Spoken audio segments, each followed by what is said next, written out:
Some creatures in the wild never feel a human's touch, not because they're too dangerous, but because when they need help most, no one is there. But this time was different. A lion cub, trapped in a nest of razor-sharp thorns, bleeding, barely breathing, met a man who didn't walk away. What happened next?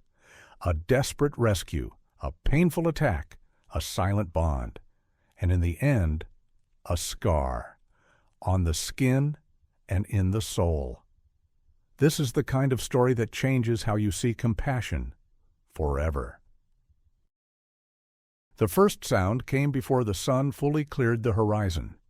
It was thin, broken, almost swallowed by the wind, like a cough that didn't have enough strength behind it.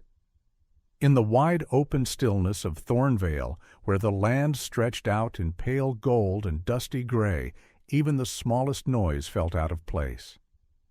A distant bird called once, then went quiet.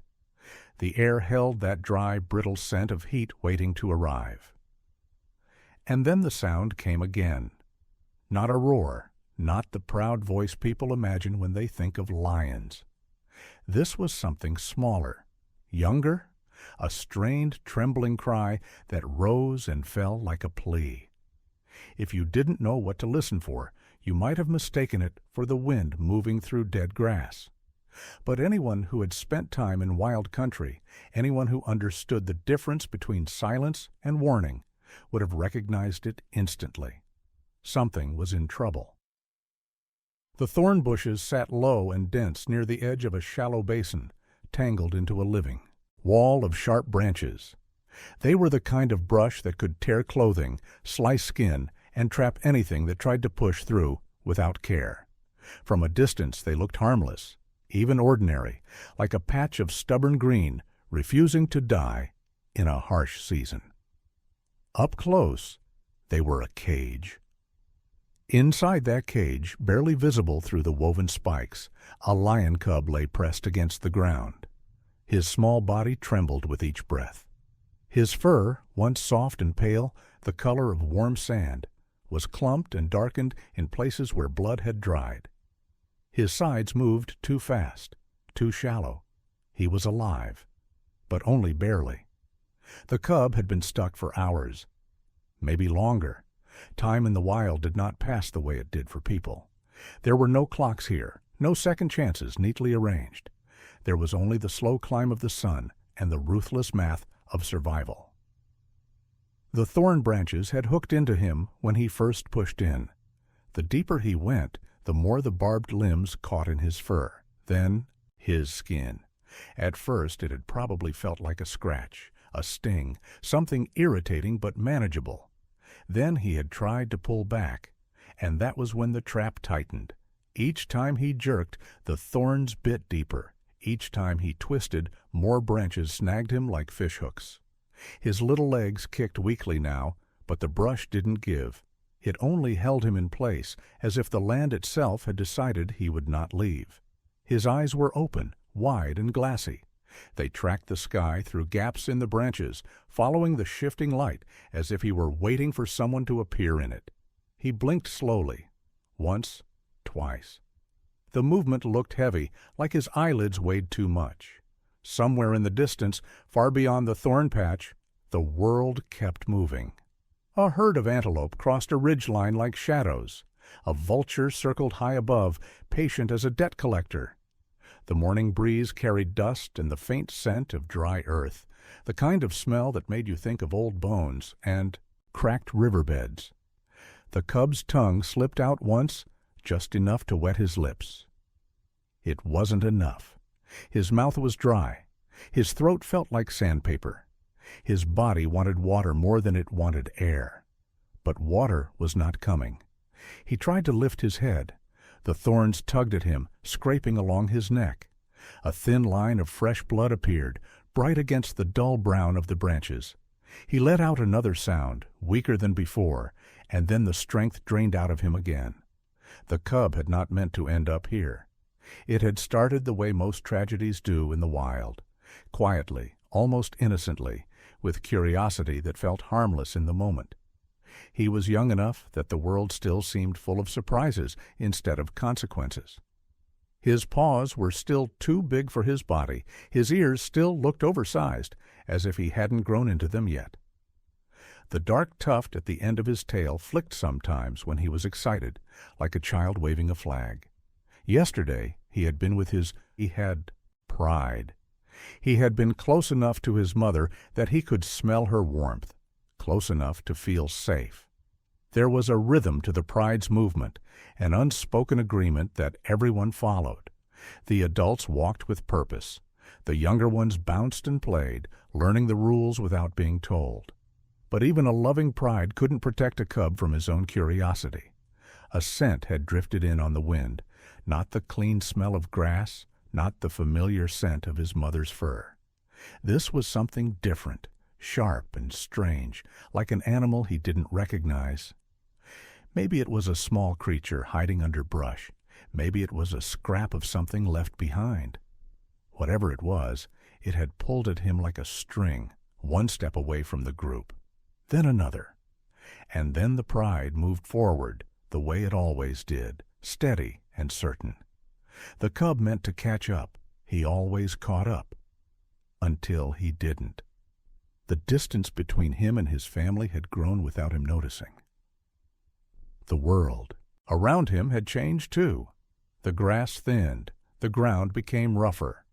The thorn bushes appeared in clusters, their shadows thick and inviting in the afternoon heat. He had gone into them the way a child might slip behind a curtain, thinking there was something wonderful on the other side. Instead, there was only pain.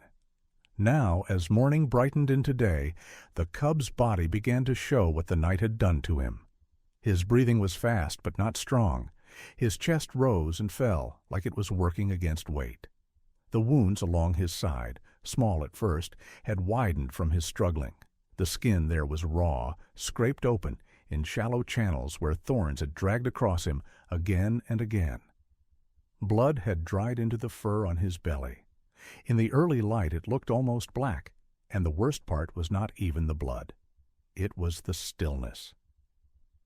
A lion cub was not meant to be still, not like this, not trapped, not helpless. Lions were built to move, to run, to chase, to climb. Over the world with confidence. Even the smallest cub carried that wild promise in his bones. But trapped between thorn branches, he was reduced to something fragile, something breakable. The sun climbed higher, and with it came heat that pressed down like a hand. The air grew thicker. The ground warmed beneath him.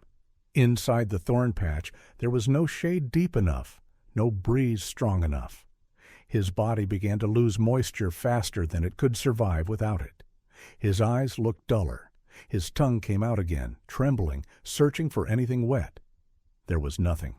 The wild did not offer payment plans. There was no delayed relief, no gentle rescue arriving on schedule. Out here, every minute was a decision made by the sun, and the sun was not on his side. A small line of ants appeared near his paw. At first there were only a few, then more.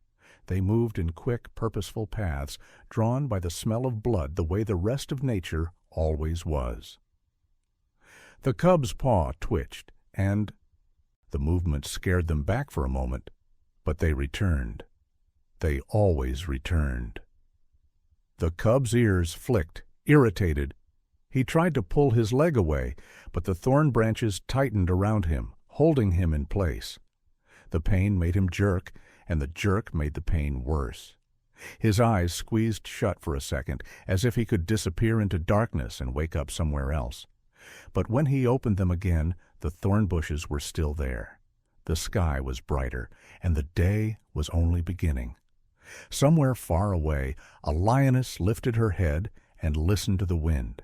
She paused, ears turning. For a moment she stood perfectly still, as if the world had whispered something she couldn't quite understand. Then the pride kept moving. The cub did not know that. All he knew was that the familiar warmth of bodies around him was gone. The soft pressure of his mother's tail brushing his side was gone. The steady presence of his family had vanished like a dream.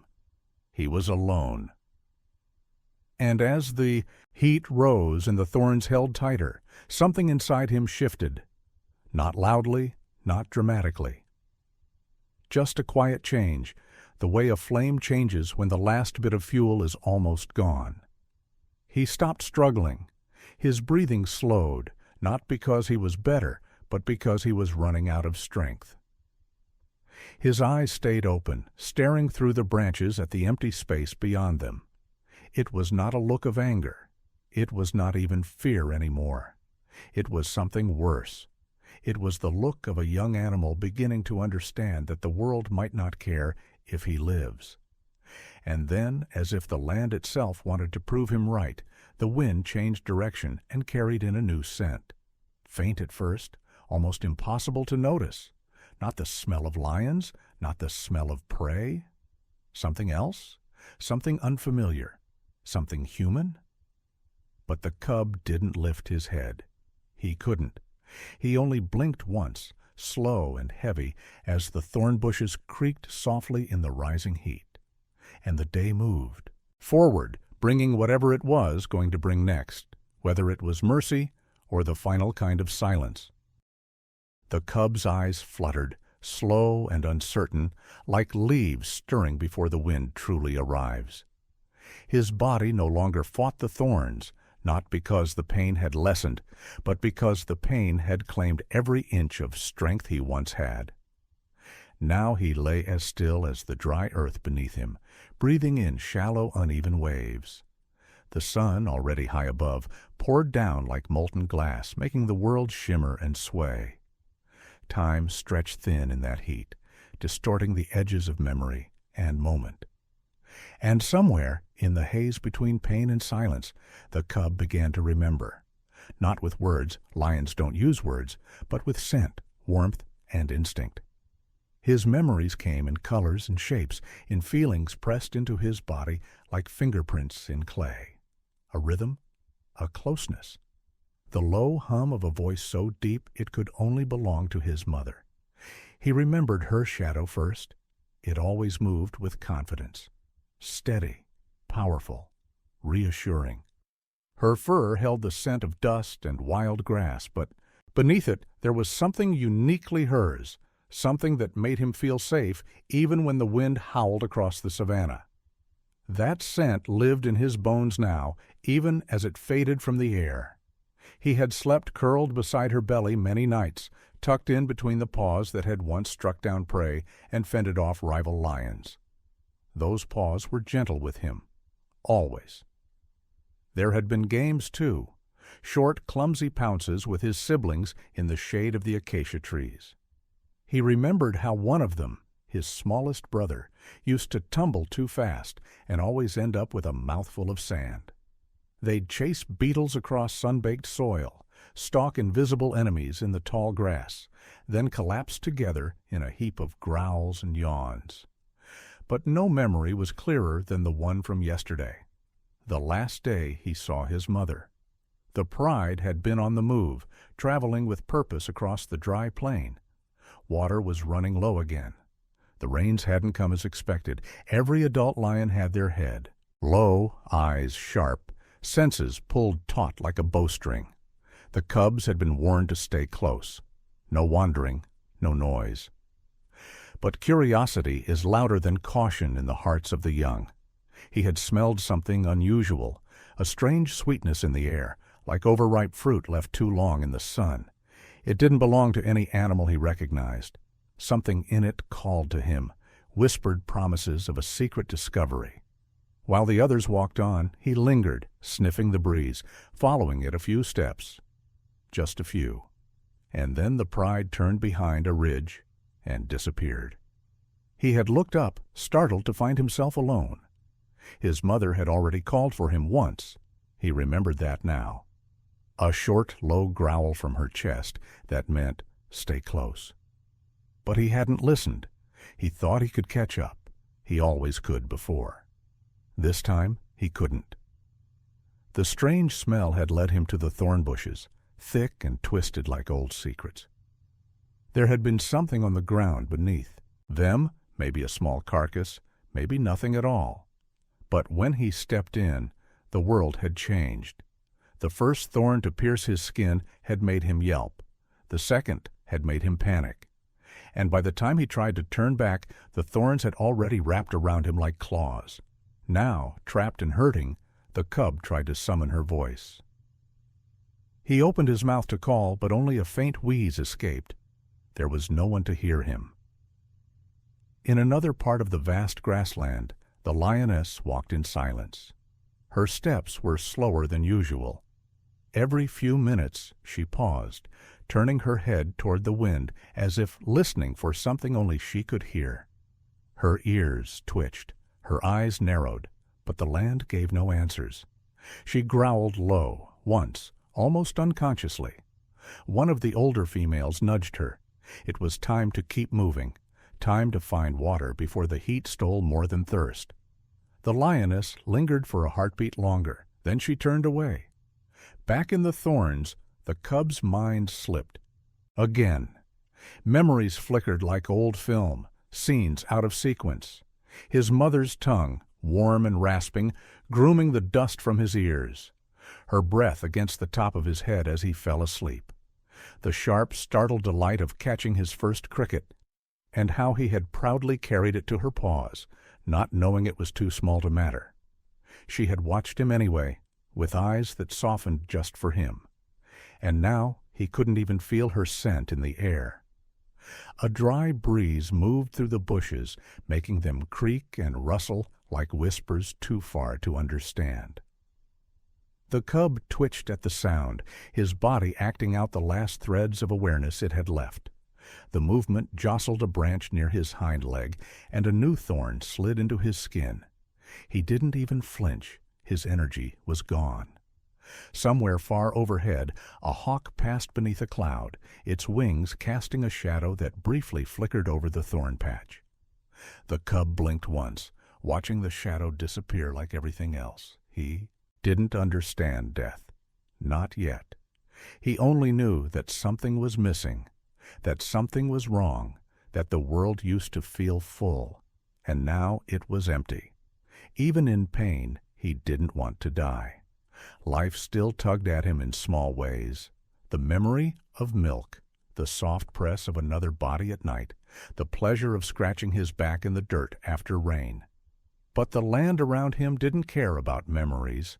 The land only cared about now. A line of ants returned to his front paw. This time, he didn't even try to move. They climbed over his fur and around the crusted blood.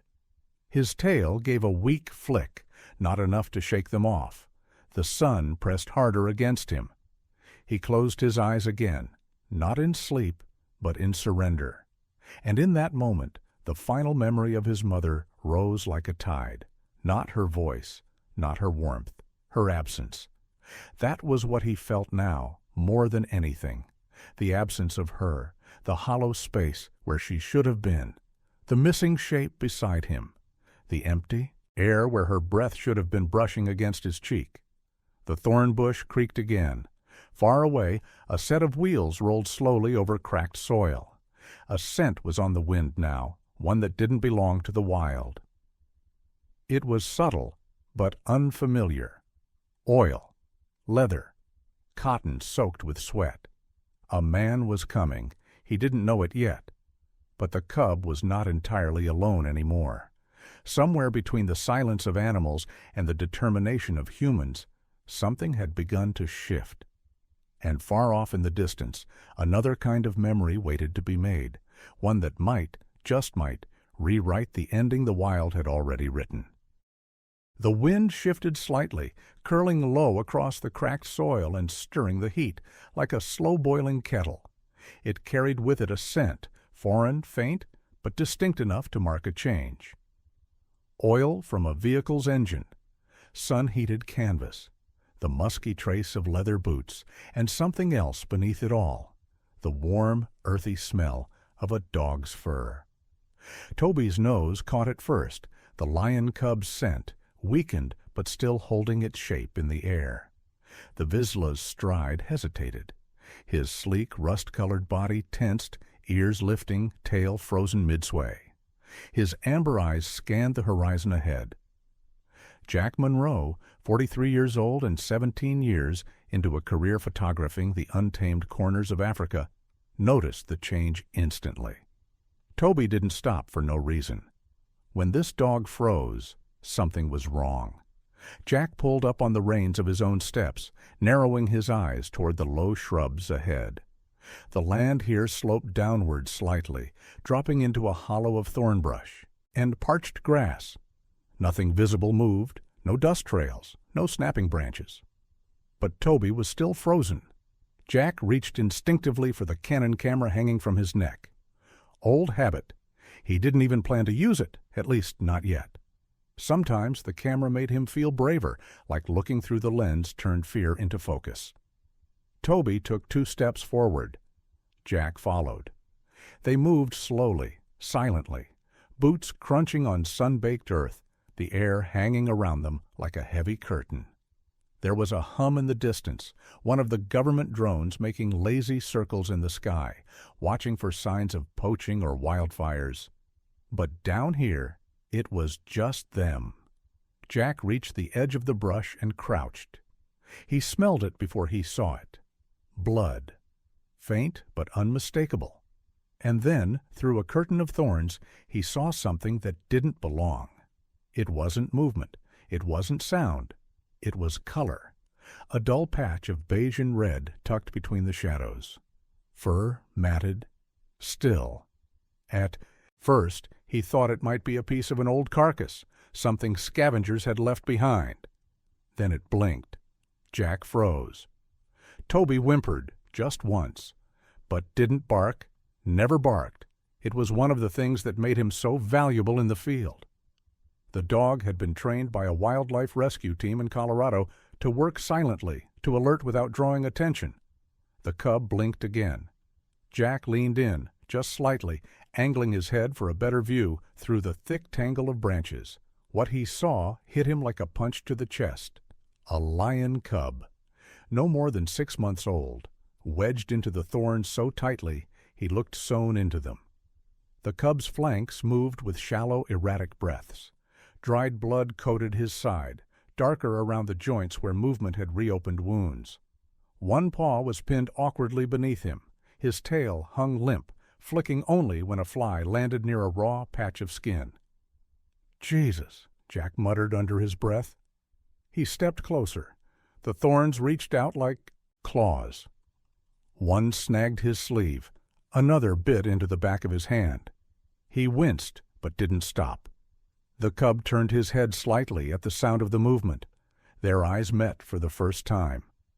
Jack had seen a lot of animals in pain. He had photographed orphaned elephants stumbling toward waterholes. He had watched cheetahs limp away from traps. He had even once helped cut a snare from around the neck of a hyena, its eyes feral with pain. But this was different. The cub wasn't afraid of him. It was worse than that. It didn't seem to care. Its eyes weren't pleading. They were resigned. Jack crouched down slowly, lowering himself until he was eye level with the thorn bush. "Hey there, buddy," he said softly. The cub didn't react. Behind him, Toby sat down in the dirt, eyes never leaving the tangle of branches. Jack reached for his radio, clipped to his vest. Static answered him first. Then a burst of garbled sound. He adjusted the dial. "Base, this is Monroe. I've got a live animal, juvenile lion, injured, trapped, coordinates coming." There was a pause, then a crackling reply. "Copy, Monroe. How bad?" "Bad," Jack said. "He won't make it another hour in this heat." "We're stretched thin.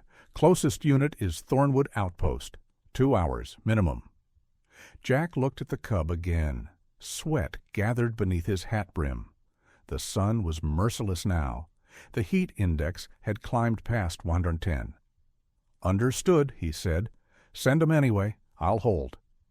He clipped the radio back and turned his attention to the thorns. Getting in was going to hurt. He knew that immediately. The branches weren't just tangled. They were designed to grab and hold.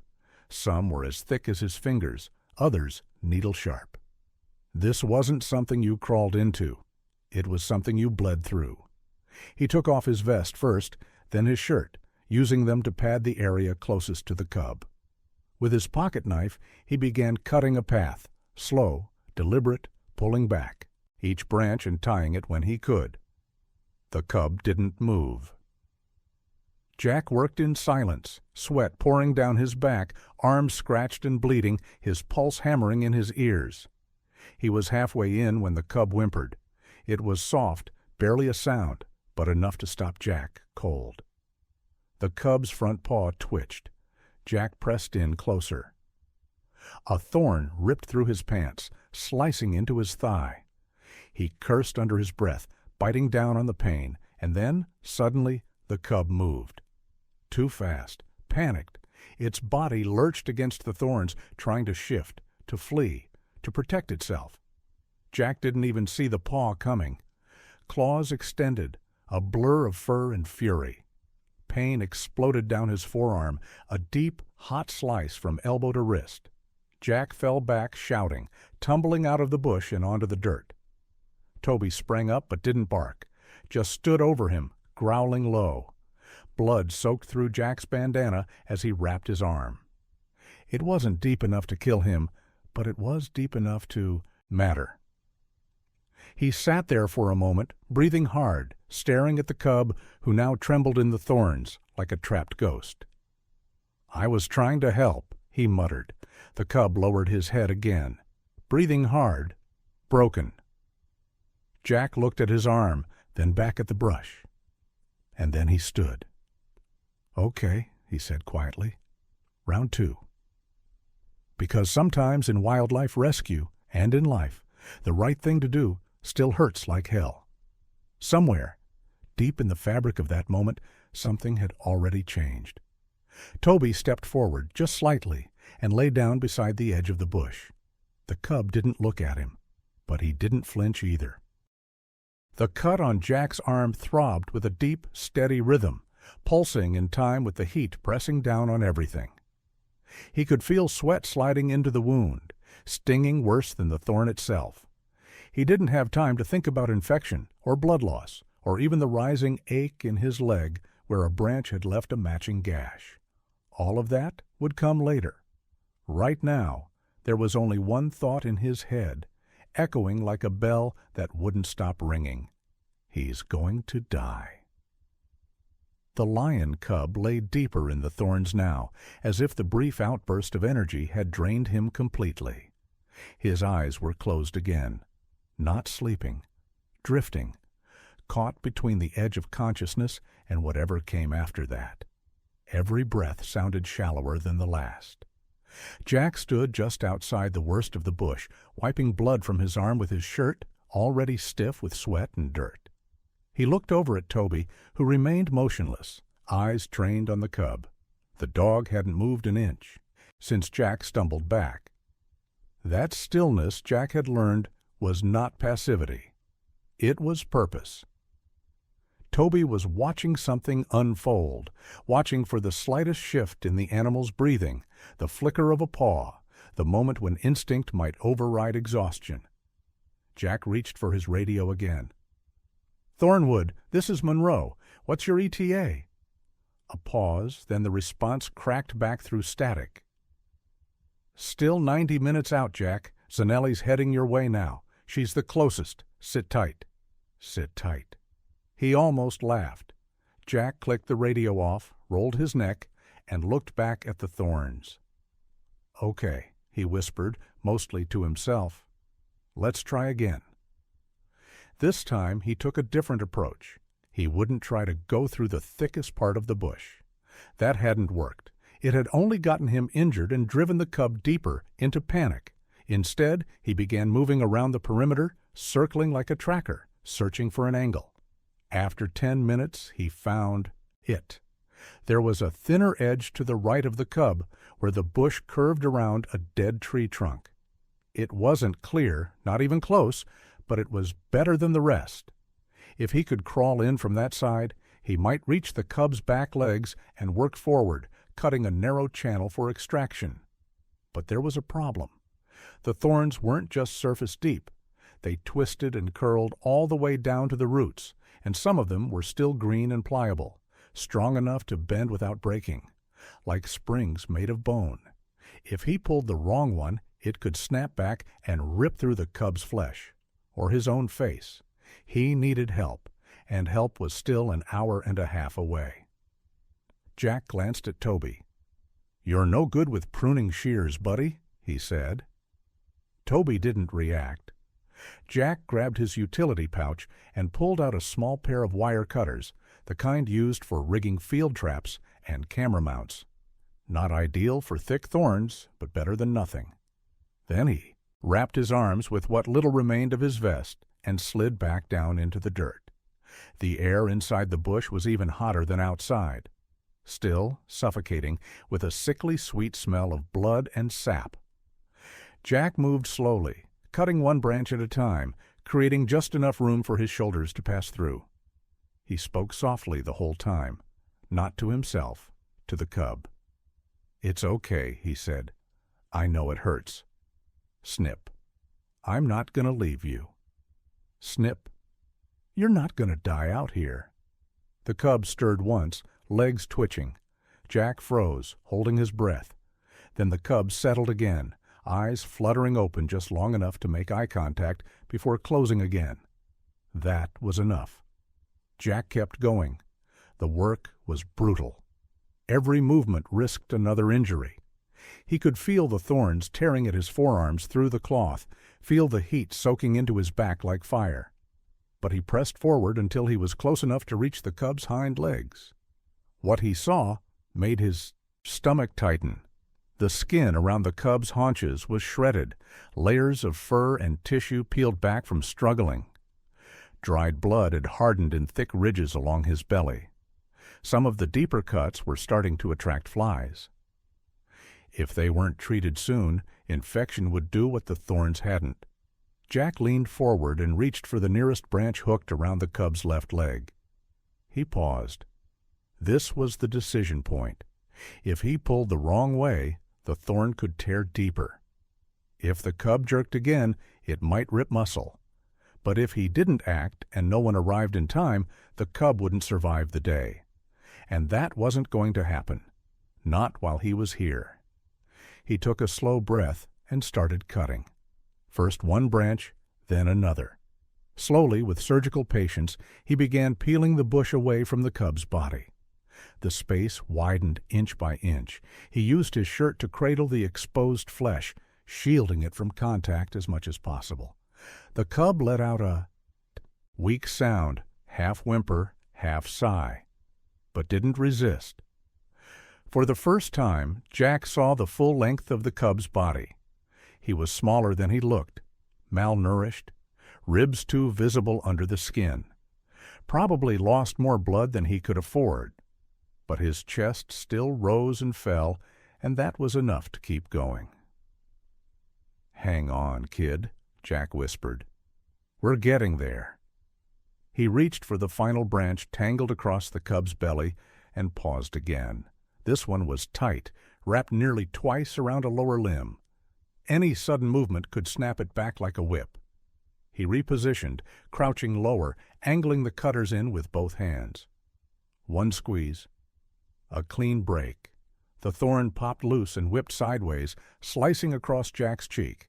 Blood welled up instantly. He wiped it away with his sleeve and didn't stop. With the last branch cleared, Jack reached into the space and slid his arms gently under the cub's back legs. The cub didn't move, not even when lifted. Slightly. Jack pulled back slowly, carefully guiding the body out of the bush. The cub's paws dragged through the dirt, leaving faint trails. Jack moved an inch at a time, heart hammering, muscles shaking. And then, suddenly, they were free. He staggered backward, collapsing onto his knees, the cub limp in his arms. Dust swirled around them. Toby barked once, just once, a sharp, urgent sound that echoed across the open plain. Jack looked down. The cub was breathing, barely, but breathing. He wrapped his shirt around the worst of the wounds, applying light pressure to slow the bleeding. The cub whimpered softly, a sound like a child crying in its sleep. Jack grabbed the radio. "Base, this is Monroe. I have the cub. Repeat, I have him out." A pause, then static. "Copy that, Monroe. Zanelle is 10 minutes out. Hold tight." Jack set the radio down and looked up at the sky. 10 minutes? He could wait. Just 10 more. As he sat there, holding the fragile weight of the cub in his arms, he felt something shift beneath his hands, a slow, tentative pressure. The cub's head turned slightly, resting against his forearm. It wasn't fear. It was trust, and it hit Jack harder than the thorns ever could. Because out here, in the middle of nowhere, with no guarantees and no audience, something rare had just happened. Something worth saving, something that reminded him, reminded all of us, that even the most brutal corners of the wild can still hold grace. He closed his eyes just for a moment and breathed. Toby lay beside them both, eyes still fixed on the horizon, waiting, watching. And for the first time in a long time, Jack believed they might actually be right on time. The vehicle rumbled low across the cracked terrain, its tires throwing up loose ribbons of dust that danced in the morning light. Zanelle's hands gripped the wheel tight, eyes locked on the coordinates flashing across her GPS unit. Her jaw clenched. The message had come through at first light. A lion cub, injured, alone, pulled from a thorn bush by a man she didn't know. She'd heard of Monroe. Everyone in the region had. The American who wandered deeper into the wild than most dared, always with a camera, and that quiet dog of his. She hadn't expected him to be the one making this call. When the clearing came into view, she hit the brakes harder than she needed to. The Land Rover skidded slightly before settling in the red dust. And then she saw them. Jack Monroe, seated on the ground, legs stretched out before him, cradling the cub like something holy. His arm was soaked in blood, shirt torn. The cub lay motionless across his lap, wrapped in the remnants of a sweat-stained vest. Beside him sat the dog, Toby, watchful, unmoving, his ears alert, his chest rising and falling in steady rhythm. Zanelle stepped out slowly. She didn't speak, didn't move too fast. In the wild, silence meant respect. It gave everything space to settle. Jack looked up. His face was pale under the sunburn. A line of blood traced his cheek like a second smile. "He's still breathing," he said. His voice sounded strange, like it came from far away. Zanelle nodded. She approached with the ease of someone who'd done this before. Not a single movement wasted. Her eyes swept over the cub, neck, chest, legs, cataloging injuries as she moved. Then she crouched. "He let you pull him out?" Jack nodded. "Didn't have much fight left." She looked at the cut on his arm. "That says otherwise." Jack smiled, just barely. "He didn't know I was helping." Zanelle opened a kit from her side bag, gauze, antiseptic, saline. She checked the cub's gums, felt under the jaw, listened to the slow heartbeat, thudding like a fading drum. "Severe dehydration," she said. "Blood loss, shock, if we'd come half an hour later." "I know." She paused. "I have to get an IV started. Field drip. Can you hold him?" Jack didn't answer. He just adjusted his grip, folding his arms tighter around the cub's middle, lifting his back slightly to expose the chest. Zanelle inserted the catheter with expert speed.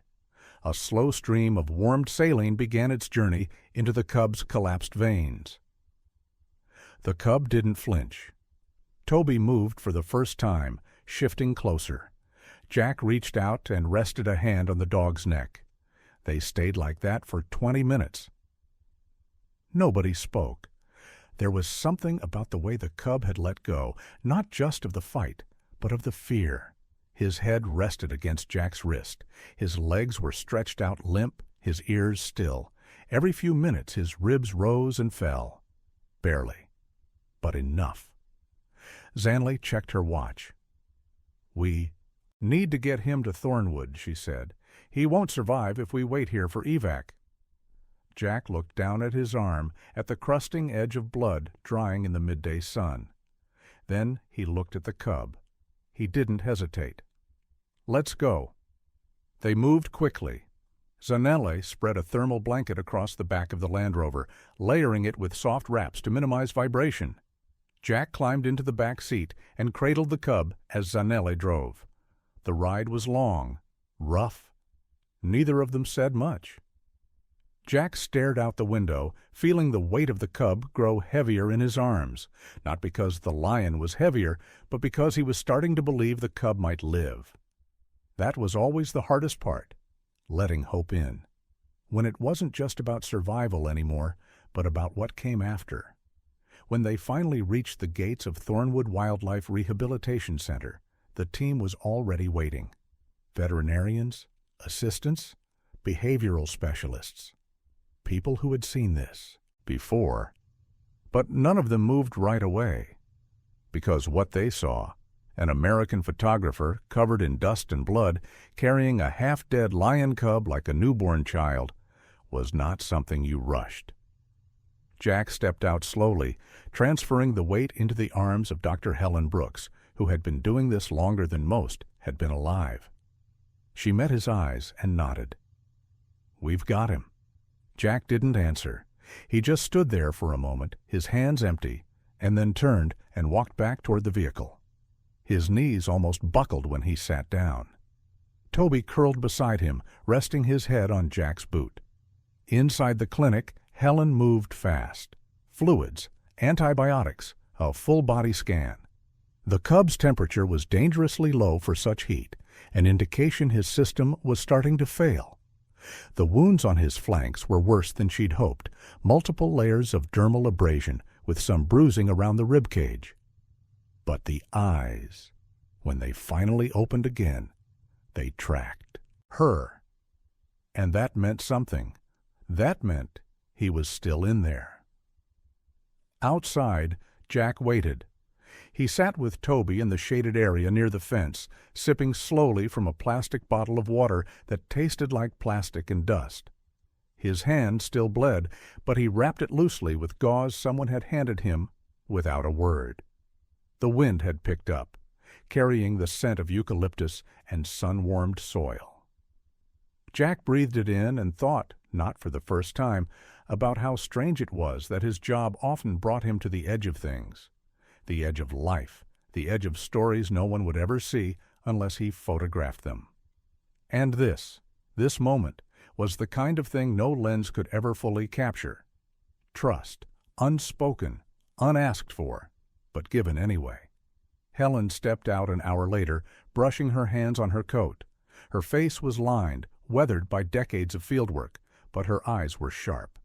"He's stable," she said. "Still touch and go, but stable." Jack nodded. "Will he?" "We'll see. He's got a long road." Jack looked at Toby. The dog blinked once. Helen followed his gaze. "He stayed with the cub the whole time?" Jack nodded. "Didn't bark once." She smiled faintly. "Smart dog." Jack didn't answer. Instead, he leaned back against the fence, closed his eyes, and let the weight of the day finally settle over him. And somewhere inside the cool dark of the clinic, the cub slept, not the sleep of surrender, but something softer, the sleep of survival. The clinic was quiet except for the soft hum of the cooling system and the intermittent beeps from the monitors.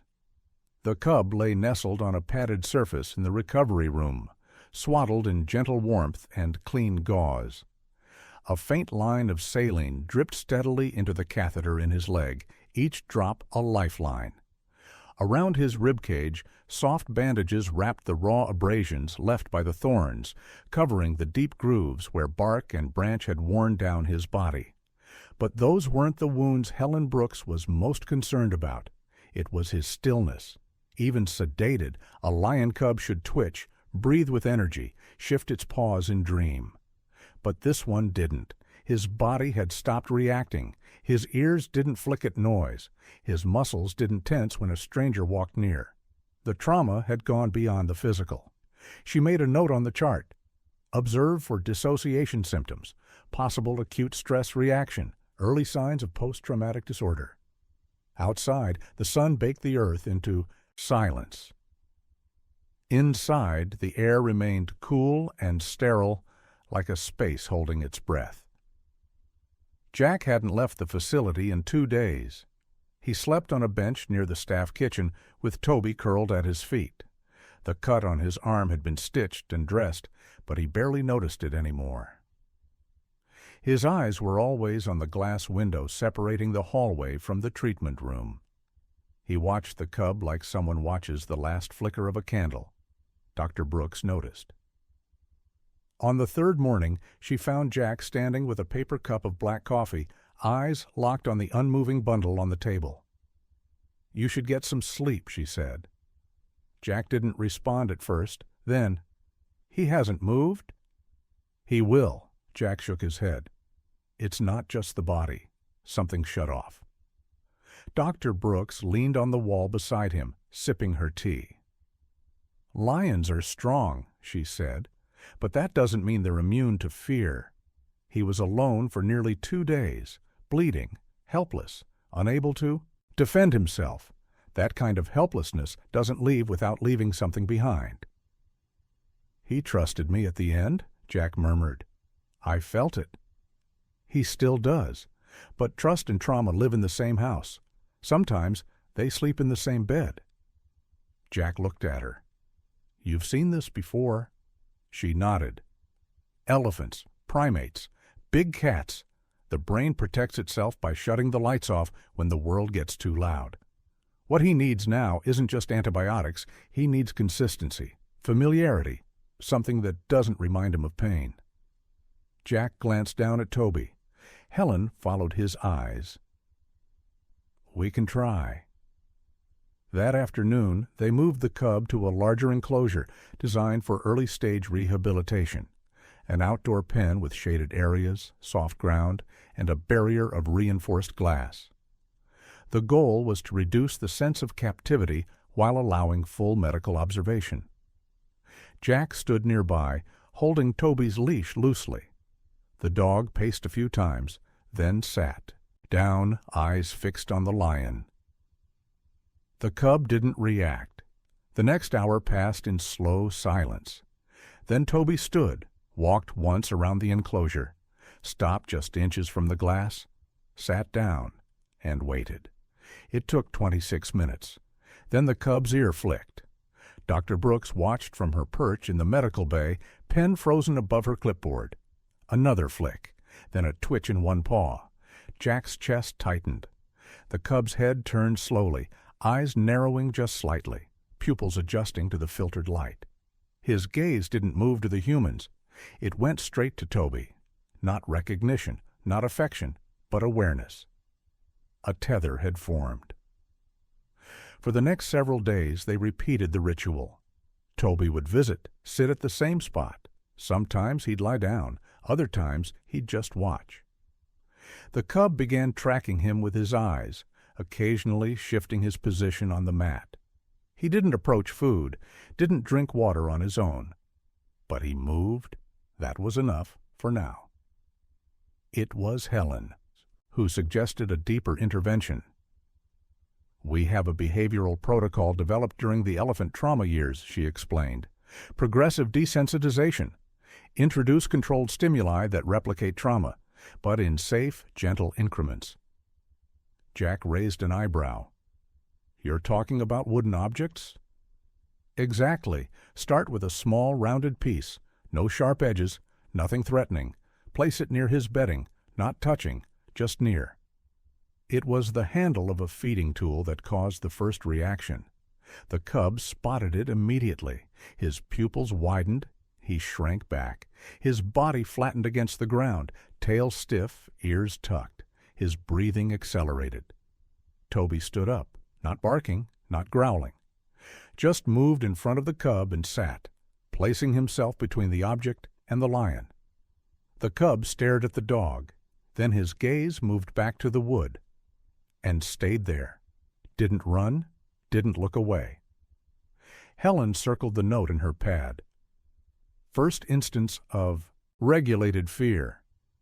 It was the turning point. Days passed, then a week. The cub began eating without assistance. First small bites, then entire bowls of softened meat mixed with electrolyte solution. The team tracked his weight. Muscle tone began returning. The wound site scabbed, then closed. New fur started growing in, but the real test came when they opened the gate and let him step outside. Not into the wild, just into a larger enclosure with dirt, rock, and real grass. The sky above, no roof. He hesitated, took one step, then another. Toby stood at the far end, waiting. The cub walked to him, touched his nose to the dog's shoulder, and sat. A breath passed, then another. Then the cub curled beside Toby and slept, for the first time outdoors since the bush. Jack stood at the edge of the gate, hand resting on the frame. Helen walked up beside him. "You gave him more than a second chance," she said. "You gave him a safe memory." Jack didn't speak. He didn't need to, because he knew, and so did she, that survival wasn't just about pulling something out of the thorns. It was about what came after, the long, slow healing, the unspoken promises, the silent companionship, and the trust that doesn't vanish, even when the scars stay forever. The mornings came earlier in the highlands than they did in the flatlands. The sun didn't rise so much as arrive, casting gold across the sanctuary in a slow spill of light. The air smelled of dry grass, eucalyptus, and something softer now, healing. The cub had begun blinking more, not in fear, not in pain, but in thought, the kind of blinking that said he was watching the world again instead of just enduring it. He had been given a name now, though it wasn't said aloud in his presence. Thabo? In the local language, it meant joy. They had chosen it carefully, not because he had yet found it, but because they hoped he would. Dr. Helen Brooks kept her notebook tucked under one arm as she moved through the outer rehabilitation yard. Her pen never left her fingers. She'd been documenting trauma recovery for decades, in animals and in people, but she had never seen a lion cub come back quite like this, quiet, cautious, deliberate, as if every step was a question. Am I safe? Now? Can I exist again? He was still small, though his body was slowly catching up to his age. The softest parts of his frame had begun to harden into the outlines of strength. His muscles were still hidden, but they were coming. The wounds across his belly had healed into pale ridges. The fur that grew back was lighter than before, a subtle pattern of white tracing the story of what almost ended him. This morning he had done something new. He ran, not far, not fast, but it was a run, clear and proud.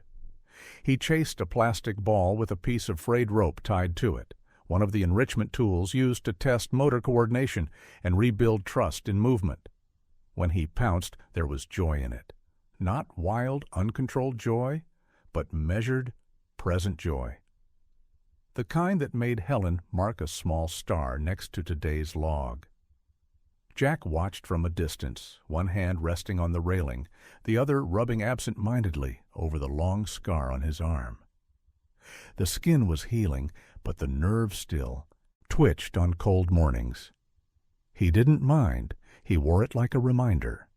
Toby lay beside him, eyes half closed, body loose but alert. The dog watched the cub the way he always had, not as a predator, not as a project, just as another life, stitched together with silence and shared space. At one point the cub turned, caught Jack's eyes, and blinked just once. But it wasn't the blink of someone lost. It was the kind you give a friend.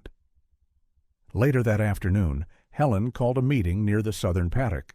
Jack arrived last, his boots coated in sanctuary dust, his shirt the same sun-faded canvas he'd worn for weeks. "We're nearing the threshold," Helen said. Everyone knew what she meant. The cub had passed weight minimums. His vital signs were stable. His behavioral responses showed clear adaptation. He no longer flinched at wooden textures. He no longer refused food when strangers watched. His vocalizations had returned, soft chuffs in the evening, and a low growl of warning when startled, but not panic. 3 more weeks, she said. Then we evaluate for release. Jack didn't nod, didn't speak. He just looked toward the paddock where the cub had settled under a patch of filtered shade. Helen touched his elbow. "You've done more than you were ever asked to," she said. Jack shrugged. He did the hard part. That night, as the heat eased and the sanctuary settled into its rhythm of crickets and cooling soil, something shifted in the cub. He curled up beside Toby near the mesh gate, pressed close, his flank resting against the dog's shoulder. The camera mounted in the corner caught the movement, and then the cub slept. Not light sleep, not the haunted, twitching kind, but deep, restorative. Helen watched it on the monitor from her office, sipping tea gone cold. She wrote a single word in her notes for that day: peace. The next morning, Jack entered the pen before anyone else. The gate opened with a soft metallic groan. The yawn, cub raised his head, blinking slowly, and didn't move. Jack crouched. The distance between them had always been observed. But today, something was different. He extended a hand. Flat, open. The cub leaned forward and touched his nose to Jack's palm. It was not a dramatic moment, not the kind of thing captured in viral videos or fundraising ads. But it was real. Jack whispered something under his breath. Nothing loud, nothing meant for anyone else. Behind him, Helen appeared quietly, holding a clipboard and a sealed folder. "You'll want to see this," she said. Jack stood. Inside the folder were photos, satellite maps, population charts, and a schedule. At the top of the packet, a header read, "Mara Eastern Corridor, Candidate Release Zone." Jack flipped through the pages. "Water sources?" he asked. "Reliable, year-round, close to shade and prey movement. And there's a pride nearby, matriarch known for accepting outliers." Jack glanced back at the cub, now, chewing softly on the remains of a feed ball. "And him?" Helen nodded. "He's ready?" The rest of the day passed in quiet preparation.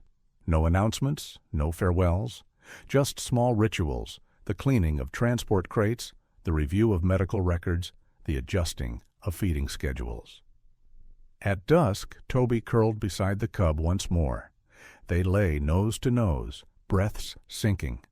And in that moment, no one moved, because they all knew. This was the final night under the sanctuary lights, the last sleep before something bigger, something open, something free. Jack watched them from outside the fence, his hands in his pockets. He didn't say goodbye.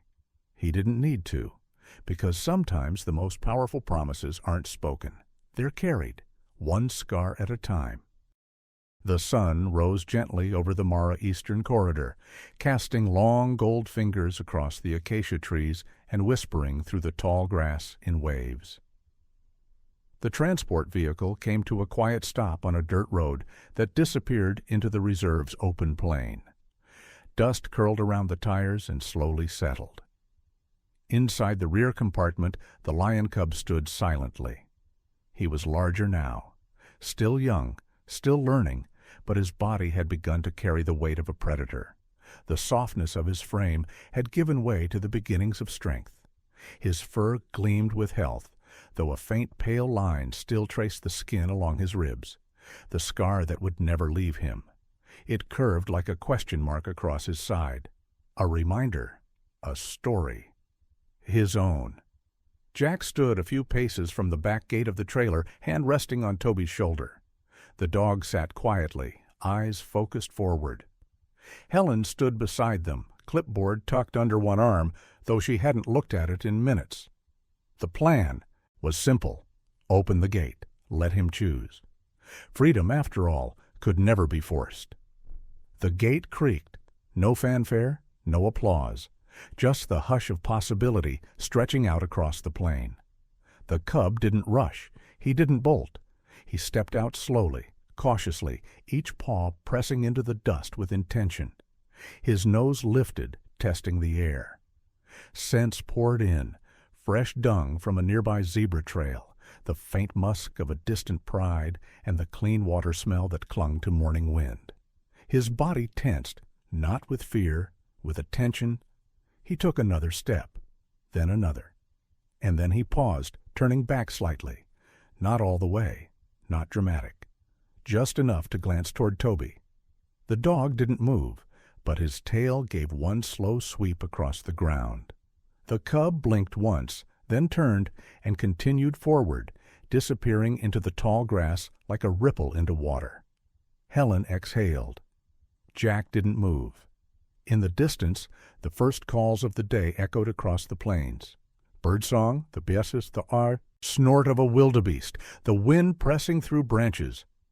But the place where the cub had walked remained still. The team stood in silence for another minute before Helen touched Jack's arm. "He's with a pride now," she said quietly.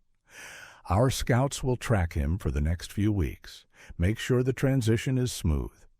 But I think he'll be fine." Jack nodded, eyes still on the horizon.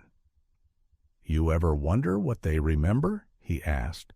"Not just the pain, the pieces of it, the hands, the smell of antiseptic, the walls, the faces."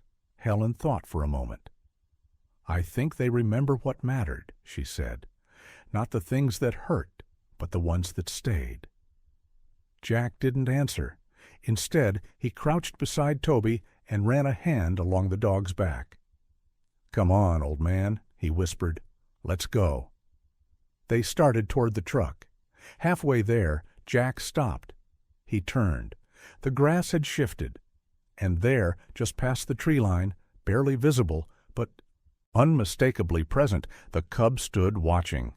His eyes met Jack's, steady and calm. Then he looked at Toby. Then turned and disappeared again, this time for good. The sanctuary team drove away without speaking, the road behind them trailing a soft haze of dust that faded into the heat. Weeks passed. Reports came in from rangers across the region. The cub had joined a small pride, 2 older females and a younger male. He'd been accepted quickly, surprisingly so. No aggression, no standoff, just quiet integration, as if the land had been holding a place for him. One scout reported seeing him drink from a watering hole near a herd of elephants. Another watched him chase a bird across a clearing and stumble over his own paws, only to roll back up with what could only be called laughter in his movement. Helen clipped the updates to his file, the word "released" now official on every page. But it wasn't until the photo came that Jack allowed himself to believe. It had been taken, from a distance, using a high-resolution drone. In it, the cub lay stretched across a warm rock, sunbathing. His body relaxed, his chest rising and falling with ease. The scar along his ribs caught the light, glowing faintly against the golden fur. Jack printed the photo and pinned it to the corkboard in his home office, beside others. A baby elephant he'd helped tag, a pangolin he once smuggled away from poachers, and a framed picture of his father holding a battered Nikon from the 1970s. But the cub, Thabo, was different, because that one Jack hadn't just saved.